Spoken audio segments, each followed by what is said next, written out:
I almost quit the first day. I actually had that moment where I got up, went to the bathroom, and I'm like, do I really belong here? Like, it wasn't because like it was too difficult. It just, I felt like this wasn't my place. Yeah.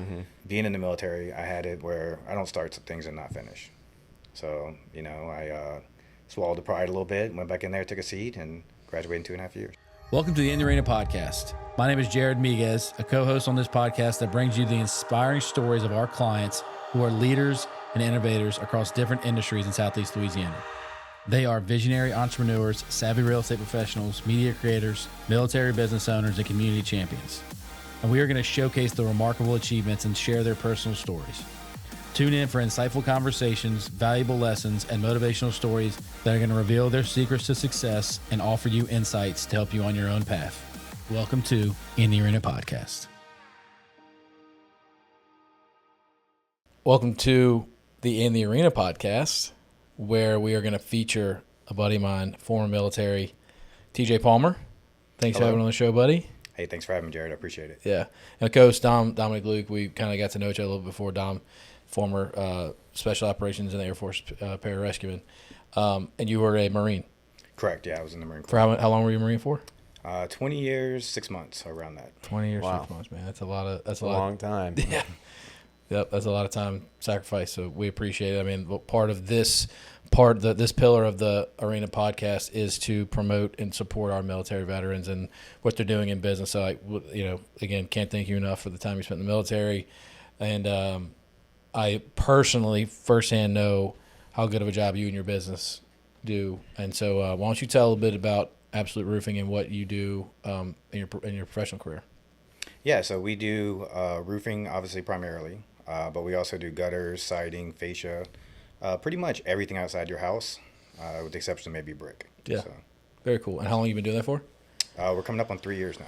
Wow. So. Yeah, I think we first met whenever you kind of got rolling in the business, right? Like you joined our... Yeah, maybe 6 months in at that point. Yeah, our B&I group. And, you quickly... And one of the important things for me, and I've been a part of a lot of networking groups, and you quickly realize which ones you're going to be able to fit in with because they just share values. And, that's what life and business is about, in my opinion, sharing common values with people. And so that group has really brought in some good people. And it's been good getting to see your business grow. You came in and you were like, I'm figuring this out, right? And so you do now, where's your geographical area? I know you're in Hammond, but you've done some business over here in St. Tammany Parish. Yeah, we kind of work the I-12 corridor for the most part, pretty much from Baton Rouge, even sometimes all the way to Slidell. But our bread and butter is definitely Mandeville, Covington, this area right here. Yeah. And you, how many employees do you have right now? We have 3 crews that are full roofing replacement crews. We have 2 crews that are repair crews. Then we have a siding crew and a gutter crew. So altogether, 7 crews, I think? Yeah. And how long have you been out of the military? I got out in 2018. Okay. So, cool. Yeah. So what were you 6 doing? years? Yeah. So what were you doing between leaving the military and what you're doing now? So right when I got out of the military, I went and got my degree from Southeastern. Cool. It's kind of like a lifelong goal. I always wanted to have a college degree. So went and got a degree in business management, and then maybe had a 6-month break where I was like, hey, just going to chill for a minute and then open up the business. Nice. And so did you ever work for anybody else other than the military? No. Wow. High school jobs, restaurants, things like that. But about 20 really. plus years ago. Yeah, I joined the Marine Corps at 17 and then retired at 38. So Wow. That's a lifetime, dude. That's a lot of. And so when did you join? What year did you join the military? 98. So 98. So you went through the whole 9 yards, the whole war on terror. Yeah, the first 4 years there was no war going on, and I was like, wow, this is great. You get paid to work out, and this is fun. But yeah, then 2003 things changed. So. Wow. So what was your job? Well, in the Marine Corps, you kind of change as you get promoted. Like a lot of branches. But I started out as what we called a red patcher, which is actually logistics support. Okay. So primarily I was a rigger for helicopters, loading planes, ships, just like really mostly loading helicopters at that point. We did something called helicopter support teams, where basically we rig up something for a load. The helicopter flies out on top of us. Then we hook it up, ground it out, hook it up, and then 57s or HH60s or what? In the beginning, we were using mainly 46s and 53s. Okay. Then later you had the Osprey come in. Yeah. So. The Ospreys are badass. How do you like the challenging. Osprey? Yeah. How do you like the Osprey? From a perspective of a rigger, it's very difficult to work with because Haven't heard one good thing about them. Yeah, you have, except for They look badass. awesome. They look awesome. They suck challenging. they suck the work out of. Right, they're challenging. That's why they've been passed to everybody in all of the sister branches, and nobody wants it. That's funny. So, I mean, being that your business grew pretty quick. I mean, you said 3 years, and you got a team of people that you're working with.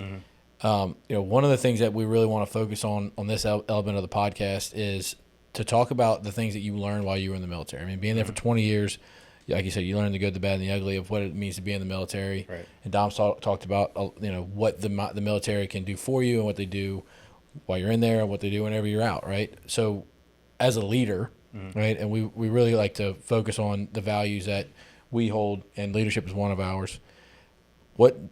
What did you learn in the military from a leadership standpoint that you are now contributing to your business now? Well, I was fortunate enough to have a lot of great leaders ahead of me as I was coming up. And a lot of them, not only were they people to emulate, they were lucky enough to impart that wisdom to me. That's great. So by the time that I was becoming a leader, I already had a good foundation. Yeah. And I think the biggest thing that I learned is just treat people with respect and have some pride and honor in what you do. Yeah. Because Marines, some people say we're arrogant, I guess, but we're very confident. That's not true, right? Yeah, we're very confident in what we do, and a lot of it comes through repetition, and a lot of it comes as we just have that mentality of where failure is not an option. Yeah. So yeah, that's kind of what I've taken to my business as well. If there's something a customer wants, I'm going to do everything I can to get there. Yeah. So let's give a little more context to that then. So I mean, you went 20 years in the military, right? Like you've obviously moved around a lot. So as you kind of moved through your military career, what leadership roles did you take on while you were there? It starts out early. I mean, I was probably 20 years old and already in charge of 13 Marines. Yeah. So by the time I was getting out, I was in 200 or 300. Just depending where we were at. So, Were you at E9? No. I was on E7. E7 when you got out? What's that, gunnery sergeant? Gunnery sergeant, correct. Yeah. Sergeant, yeah. Mm-hmm. Yeah, and the Marine Corps were really small. So a lot of times you have frocked billets to where, say you're in E7, but your everyday job's actually an E8 because there's only so many E8s, right? Mm-hmm. Yeah. So I was in that situation a lot. And I remember, so there's actually a YouTube video that circulated that I've seen with you giving some sort of interview, and y'all were riding in some crazy boats or something. Right. Right. And you were telling me about that at one point. What were y'all doing? What was your role with the boats? Yeah, so we were part of a thing called the Marine Expeditionary Unit. And what it is it's basically boats that are floating around the world at any given time. And we're kind of like a quick response force. So if you go in the Marine Expeditionary Unit and nothing happens in that region that you're protecting, then it ends up just being kind of almost like a vacation, and you're seeing all these different countries and getting off the boat 4 or 5 days in Thailand or Australia or wherever you go. Yeah. But if something happens in that area, you're there first. So they pretty much have all the capabilities that a small strike unit would have aboard the Marine Expeditionary Unit. Is it like an amphibious vehicle? It's got tracks on it and everything? Well, we have those inside the ships. So you have a ship that has AAVs on it, which can go through water and land. Then you have other ships that have LCACs, which are big cushioned airboats that carry assault vehicles to the beach. Very cool. And you were driving? No. I was a logistics chief at that point. So really my role was planning these offloads. And then usually I would be out on the first or second LCAC on the beach and just kind of directing traffic, getting everybody where they need to be, and kind of actually making almost like a beachhead to where we could continue the fight after we got established. Thanks, like D-Day kind of stuff. Yeah. I mean, essentially it's amphibious landings. That's one of the things that I think Marines take pride in. That's cool. So, being in the Marines for 20 years, what aspect of being a Marine you thoroughly enjoyed? And then how did you take that enjoyment and roll that into your business? And what parts of your business do you thoroughly enjoy? The thing I actually enjoyed the most was the impact on other Marines' lives. I loved being that mentor and just kind of playing it forward, just like my leaders did for me. And just whenever they had a problem in life, they came to me, and I like being that person. Yeah. And in business, it's kind of the same way. I like being your roofing guy. I like being your siding guy. When you roll into those situations, you're not stressed because you know a guy. Yeah. So it's the same thing.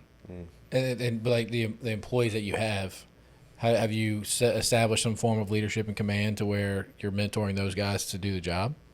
Yeah, I mean, one of the things that we kind of got established early on was really like the professionalism level of work. You know, and the fact that, hey, I don't mind paying more if the work is done the way I want it done. And it actually took some trial and errors with a couple guys, you know, where they just weren't getting it. You know, they're like, hey, this is how I've been doing it for 20 years. I'm not suddenly going to change it just because you say there's a code saying I should. Yeah. And that's kind of how it is in the blue collar sphere. Sometimes people are not willing to change. Yeah. You know, so I had to find those right people that were willing to change and do things the way that I wanted them done because I kind of demand a certain level of craftsmanship from my customers. Yeah. Yeah. So then, in the sense of your Marine Corps life and your business, you know, business owner life, what is leadership to you? Oh man, I think for the first thing, you know, they teach you that always sticks with you is just really set the example. You know, if you have to be out there every day showing them like, hey, I'm willing to do what you're doing, showing them that you care about them and that like Jared said, that they're part of your team and we're all in this together. So I think setting an example is one of the biggest things. And other than that, I just think it's really getting to know them and having that relationship that's beyond professional, where it's appropriate, as far as, hey, what are your goals in life? You know, where do you hope to be in 10 years? And then kind of reinforcing that idea that you're helping them get there. Yeah. Well, that's really great that that's something that you're instilling into your business too, because as you said, it's more of a blue collar type of arena, right? And so, but people still want to grow. People still want to advance, whether it's blue collar or white collar job, right? And so being able to have an employer who sees that and has a pathway for that. And so do you have implementation in your business for, you know, somebody that's coming in day one as an intern or something, and then they kind of work their way through different types of certifications and schooling, and how does that work? Yeah, I mean, in particular, kind of for the Salesforce portion of the business, my real goal, and I tell them this up front, is I want you to own a part of this one day. Nice. So basically what they're working from the start is kind of like hitting basically milestones and through loyalty, through sales. I mean, there's a lot of components, but they're able to actually get pieces of the business if they stick it out. Like there's a goal in sight for them. Very cool. And then I guess who would be, I mean, obviously anybody with a roof, right? But your ideal client, right? What is do you find I guess you're doing most of your business in? Is it siding? Is it this? Is it gutters? Is it roofing? Is it, and what does that look like on your end? Yeah, most of my business is in roofing. We are picking up a little bit on the siding part. Gutters are just, you know, a few a month here and there. But for the roofing portion, the ideal people I like to work with is someone that has like a clear picture and a result and knows, hey, I want a quality roof. I want somebody that's going to back the work that they do. I want someone that's trying to create an overall look of the home. Because especially if we're doing multiple trades, you know, then we're going to want the gutters, the fascia, the roofing, the siding to all to tie in together and look nice for the homeowner. Yeah, so. yeah. And then I mean, I would imagine you hire veterans. Do you have any veterans working for you now? And what are you looking for in somebody that you are trying to hire? I actually don't have any veterans working for me right now, but I would love to hire some. What I'm really looking for is someone that just has the same level of, I guess, professionalism, you know, and wants to come to work every day, and it actually means something more than a paycheck. Yeah. And yeah, I'd be more than happy to bring someone on. Like I said, I'm very interested in getting a lot of people involved with the business, having them become part owners of the business, you know, and basically giving them something tangible to take with them. Yeah. We talk a lot about that. One of the purposes of this podcast is not only to showcase, you know, military veterans and their businesses, but also let current military guys who are thinking about transitioning out of the military see that there are opportunities for them to be business owners and that they do provide a lot of value. Because I mean, you know, he talks a lot about his transition out and how difficult it was. I can imagine being in for 20 years and knowing one system, one structure was not the easiest thing to do for you too. And so I want to, in a second, I want to get your advice on what, when somebody's stepping out of the military, how to go about finding a job or deciding what they're going to do next, but also letting you know and other current military guys know that people like me I'm not former military, but I do understand that you are instilled with discipline and the ability to show up on time and do what you say you're going to do and work hard. I'm sure that not everybody in the military has that mindset, but generally speaking, somebody's been in for 20 years. It's kind of ingrained in your Right. in the process and procedures that the military asks you to follow. All that's huge for business, right? Being able to think is also important to solve problems, which again, Dom tells me a lot that they teach you in the military how to solve problems in systematic ways too. But it's super valuable, and like you said, wanting to attract those people to your business is important. So what advice would you give somebody who's in the military now that wants to get out and to go find a job or find employment or start their own business? It seems strange, but one of the first things I would tell them is maintain your standard, but be prepared to humble yourself a little bit. Because if you come out and you're like, hey, look, I'm going to build a team full of guys just like the 50 guys I had with me in Afghanistan or Iraq or something, those guys are just not going to be in your local hometown chilling, waiting for a blue collar opportunity. You had a special cohesion with those guys. You knew what to expect of each other, and so you have to kind of start from scratch and kind of lower yourself to be like, okay, how do I build something in that realm? Because you're not, it's a little unrealistic to achieve that when you're with these guys for 18 months training straight every day versus you're hiring them to do some work for you. So you have to humble yourself a little bit, but still keep your standard in mind at all times. What was it like for your transition out? Well, like I said, I went directly to college, and the first day I walked into the classroom, and I'm 30, I think maybe even 39 at that point. And I still had a couple freshman classes I had to take. Yeah. So I walked in, and I had kids young. Yeah. So I'm walking in a classroom basically with kids the same age as my own children. Yeah. And they're like sit down and everything. I almost quit the first day. I actually had that moment where I got up, went to the bathroom, and I'm like, do I really belong here? Like, it wasn't because like it was too difficult. It just, I felt like this wasn't my place. Yeah. But being in the military, I had it where I don't start some things and not finish. So, I swallowed the pride a little bit, went back in there, took a seat, and graduated in 2.5 years. Nice. Good for you. Did you have some hours that credited over? Or I did have some hours that credited over, and then, it was like a full-time job for me, so I went throughout the summer. I got waivers to take even more classes than allowed, just tried to get through it. So. Yeah, that's awesome. So there's two things that we like to ask in every episode. What are the goals for your business? Like, I know you're young within your organization. What's the ultimate goal? Where are you trying to go? The ultimate goal really, it's not so much like a certain like sales revenue target. It's more that we are like a pillar of the community as someone that is going to do the job right and someone that you can trust. Yeah.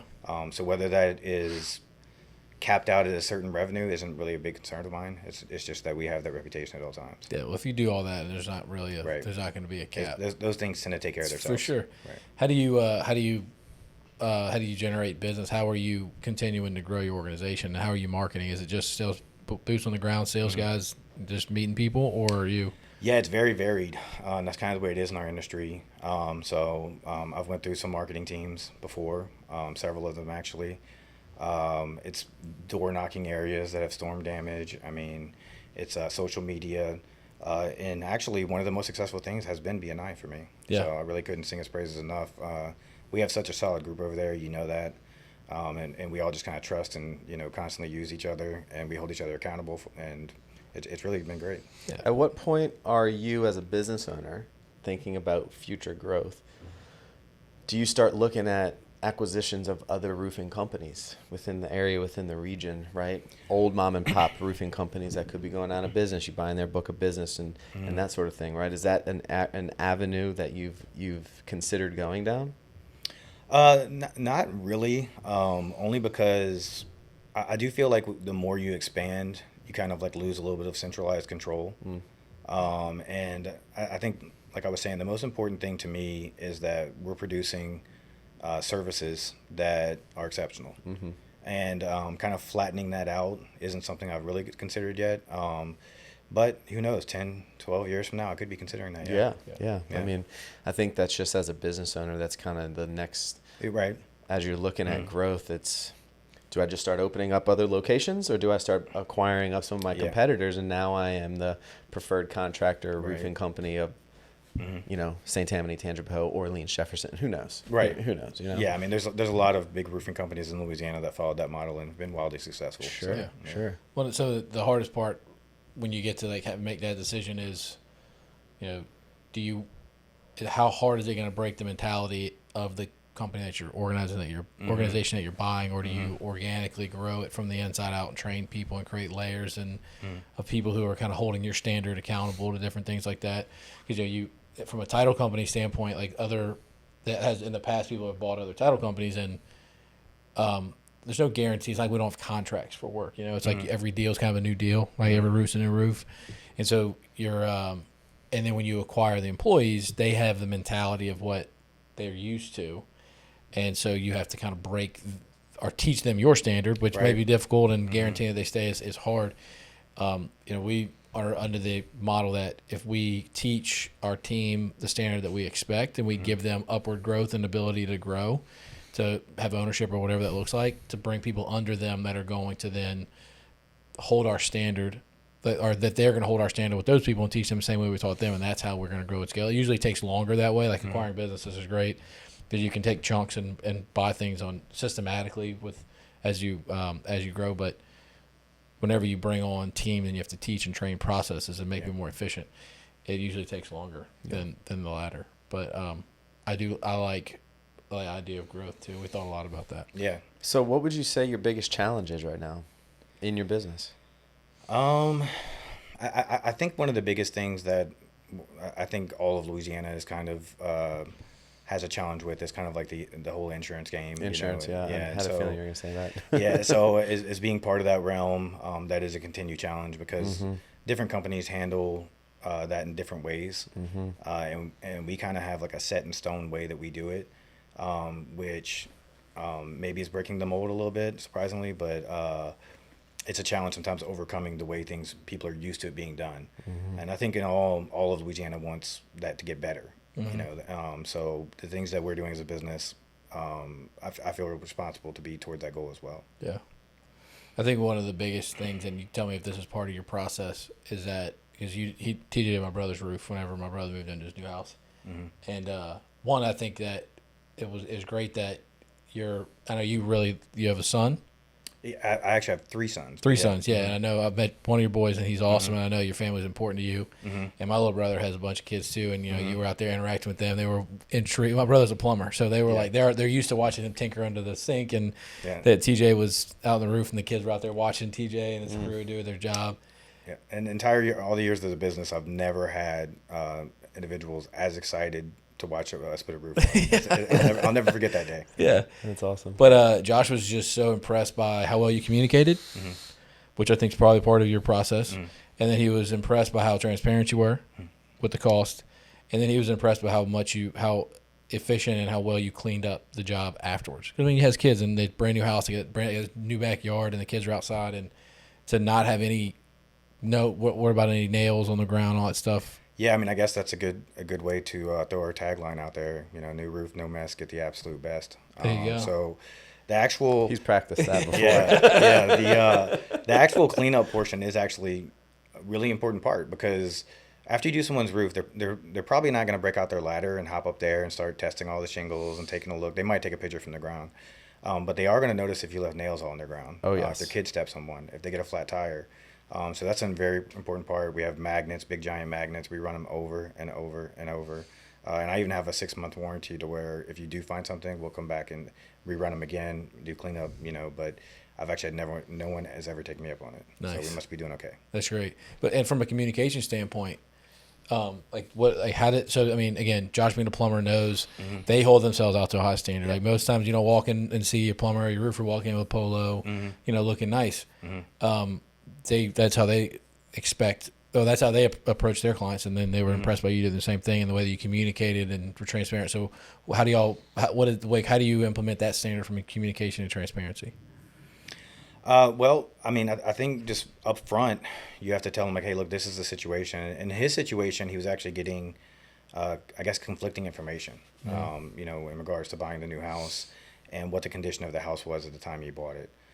So through a thorough inspection and pictures and basically kind of showing him like, hey, this is what's actually going on. Here's the technical aspects of what's happening.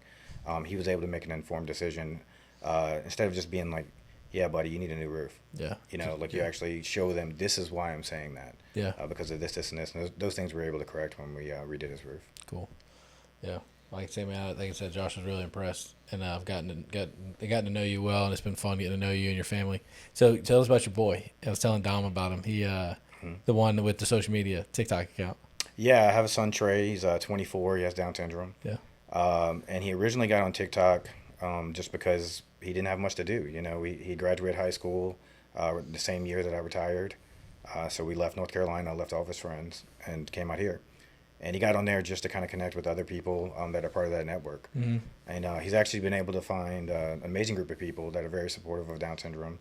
He has several friends throughout the U.S. That also have Down syndrome. They're actually, some of these have hundreds of thousands of followers. Yeah. You know, so he's really enjoyed it, and I've enjoyed just the amount of fun and happiness it brings him. And so it's been kind of like a daily thing for him now. You know, it's part of his routine, and it's kind of brings us both happiness. So. Yeah, he was proud of you. I remember when you gave your BNI presentation. He was talking good about his dad. It was really cool to see him do that. And what are your other two boys doing? My oldest son's in Houston. He's out there working, grinding every day. Actually had a kid, so I have a granddaughter now that's a year Nice, old. congratulations. Yeah, and then my youngest son is going to be a senior in high school this year. Very cool. Very cool. Yeah. I have an uncle who has Downs. He's 3 years older than me, so he's kind of like my older brother. He's my dad's little brother. And he just recently got a girlfriend, and you know, it's cool to have somebody, you know, people with Downs are filled with nothing but love, you know, and it's just really cool to be around them, and they have so much to share. You know? I mean, I obviously don't have a favorite kid. I have 4 kids. I have a daughter as well. Yeah. But I will say he's been the easiest, you know, because he's my best friend. You know, we watch games together. He every day he wants to know what I'm doing. Yeah. You know, the rest of the kids, they kind of grow into their own and find themselves, you know, but I'm always like a part of his life, and he's always a part of mine. I can't wait for us to post some of this on TikTok and your boy to go on TikTok and see dad on social media. Oh, yeah, he's going to like yeah. that. He might be a little upset because he frequently wants me to cameo his live streams. Yeah. And I generally don't. I may say hi. Some of his friends I'm friendly with, but I don't want to take his spotlight away. Yeah, I want him to be the shining star. Is he involved in your business at all? Working at the office? So he does, and he goes with me. I actually ask him if I'm going out and like estimating jobs. You know, say, hey Trey, do you want to come out today? And if he says yes, he comes with me. If he doesn't, and he has busy, that's fine too. Cool. But he's got his own little custom shirt with his name on it. And I've had people like months afterwards like, hey, I think you did my roof, and I'm like, yeah, I remember. And they're like, you're the one. Your son's Trey, right? And they don't know my name, but they remember. They remember. Yeah, right. Of course. That's awesome. Of course. Very cool. Look, man, we're gonna share this with our audience, and hopefully that you get some clients because you deserve it. You do a good job, and I appreciate you coming on, hanging out with me and Dom. And we love supporting our military veterans and supporting you. So appreciate you, my friend. No, thanks for having me on. It's been you know, anytime I have an opportunity to hang out with you guys, I'd love to do it. Yeah, man. Thanks, buddy. Appreciate you, man. Yeah.